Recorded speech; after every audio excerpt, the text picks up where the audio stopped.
बिस्मिल्लाहिर्रहमानिर्रहीम। अस्सलाम वालेकुम। अल्लाह ताला की नेमतों का शुक्र अदा करते हुए आज का ब्लॉग स्टार्ट करती हूँ। आज फिर आपके साथ बहुत ही ज़बरदस्त रेसिपी के साथ हाजिर हूँ। पेशावर की बहुत ही फेमस रेसिपी आपके साथ शेयर करने जा रही हूँ, यानी कि पेशावरी मेवा पुलाव। ये बहुत ही आसान और मज़ेदार किस तरह आप अपने घर में बना सकते हैं, तो रेसिपी को स्किप किए बगैर लास्ट तक ज़रूर देखिएगा। रेसिपी पसंद है तो लाइक शेयर ज़रूर कीजिएगा और कमेंट में ज़रूर बताइएगा। तो आज का ब्लॉग स्टार्ट करते हैं। Welcome to my channel AFM प्राचा फूड। मैं हूँ सोनिया। हमारी मेवा पुलाव बनाने के लिए हमें इन किन चीज़ों की ज़रूरत है, ये कैसे बनाया जाता है, तो रेसिपी स्टार्ट करते हैं। सबसे पहले मैं आपको गोश्त की क्वांटिटी और गोश्त के बारे में बता दूं। वैसे तो पेशावर में ये बछड़े के गोश्त या दुम्बे के गोश्त में बनाया जाता है, लेकिन मैं यहाँ पर बकरे का गोश्त यूज़ कर रही हूँ। 1 किलो चावल में मैं 1.5 किलो बकरे का गोश्त यूज़ कर रही हूँ। हाँ, मैं बकरे का पुट का, रान का और चाप का गोश्त यूज़ कर रही हूँ। रान के मैंने इतने बड़े बड़े पीस करवाए हैं, पुट के जो जिसमें चर्बी ज़्यादा होती है, क्योंकि पेशावरी मेवा पुलाव यानी कि दुम्बे में बनता है तो चर्बी वाला होता है, तो उसका फ्लेवर बहुत मज़े का आता है। साथ ही मैंने चाम यूज़ की है, इसके मैंने बड़े पीस रखवाए हैं बिल्कुल इस तरह।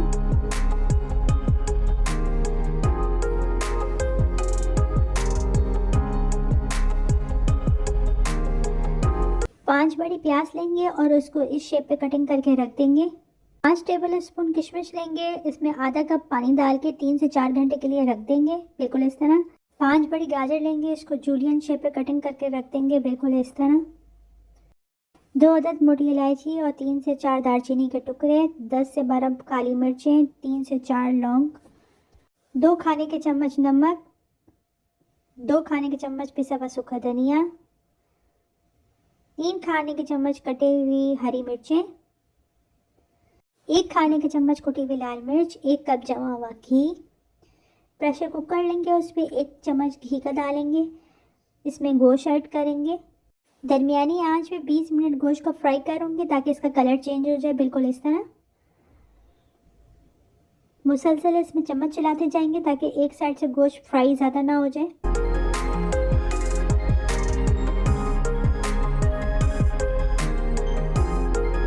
गोश्त का कलर चेंज हो गया है, अब इसमें गरम मसाले और नमक ऐड करूँगी और इसको मज़ीद फ्राई करूँगी 15 मिनट।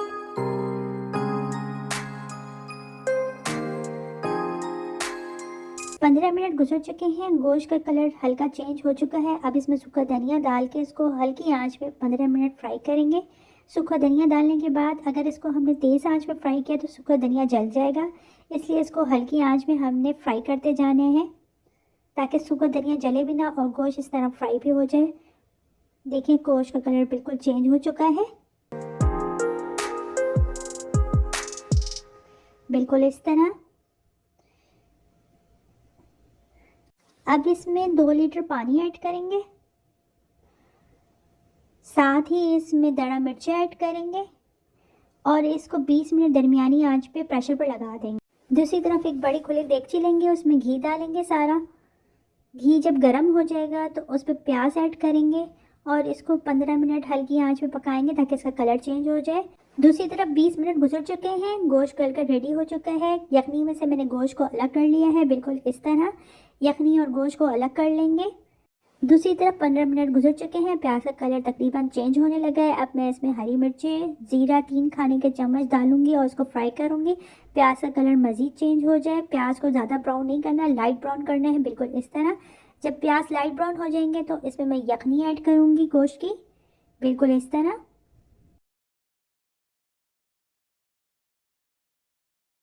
यखनी डालते हुए हमने नीचे चम्मच रखने हैं ताकि कोई भी स्पाइसेस चावल पे ना जाए। और आखिर में आधा कप जब यखनी रह जाएगी तो हम इसको एक साइड पर रख देंगे बिल्कुल इस तरह ताकि सूखा धनिया और दड़ा मिर्च कोई भी इसमें ना जाए। 10 मिनट गुजर चुके हैं, यखनी में अच्छी तरह बॉईल आ चुका है। अब मैं अपने चावल के अकॉर्डिंग नमक डालूंगी। मैंने यहाँ पर 2 खाने के चम्मच मज़ीद नमक ऐड किया है। साथ अब मैं इसमें चावल ऐड करूँगी। अगर आपको यखनी कम लगे तो आप इसमें पानी भी साथ साथ डाल सकते हैं। मैंने यहाँ अपने चावल के मुताबिक 1 कप पानी और ऐड किया है। अब आखिर में मैं इसमें गोश्त ऐड करूँगी।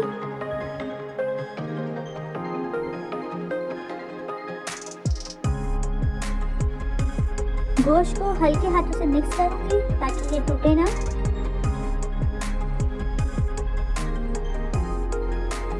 बिल्कुल इस तरह। गोश्त चावलों में मिक्स हो चुका है और चावलों का पानी भी खुश्क हो चुका है। अब हम इसमें 4 खाने के चम्मच पिसा हुआ गरम मसाला ऊपर छिड़केंगे, बिल्कुल इस तरह। अब 15 मिनट हल्की आंच पर चावल को दम पे लगा देंगे, बिल्कुल इस तरह। दूसरी तरफ एक कढ़ाई लेंगे, इसमें 3 खाने के चम्मच तेल डालेंगे, साथ ही इसमें गाजरें डालेंगे, उसको फ्राई करेंगे। उसका कलर चेंज होने तक हमने इसको हल्की आंच पे फ्राई करना है।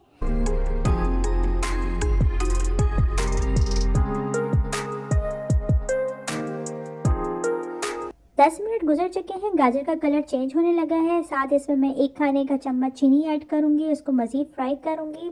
15 मिनट हम इसको हल्की आंच में मज़ीद फ्राई करेंगे ताकि गाजर का कलर चेंज हो जाए। 15 मिनट गुजर चुके हैं, गाजर का कलर चेंज हो चुका है, बिल्कुल इस तरह। अब हम इसको एक बाउल पे निकाल लेंगे। कढ़ाई में मज़ीद हम 2 खाने के चम्मच तेल डालेंगे, इसमें हम किशमिश डालेंगे, इसका कलर चेंज होने तक इसको फ्राई करेंगे। किशमिश का कलर चेंज हो चुका है, बिल्कुल इस तरह। इसको भी हम एक बाउल में निकाल लेंगे। 15 मिनट गुजर चुके हैं, अल्हम्दुलिल्लाह बहुत ही मज़ेदार खिला खिला चावल बनकर हमारा रेडी हो चुका है, बिल्कुल इस तरह।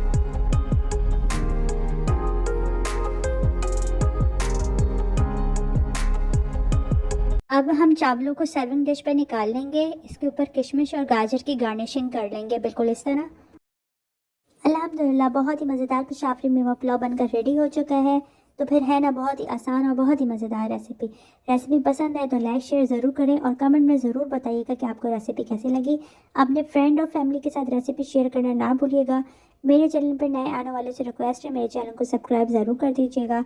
इंशाल्लाह फिर नई रेसिपी के साथ हाजिर होंगी, तब तक के लिए अल्लाह हाफिज़।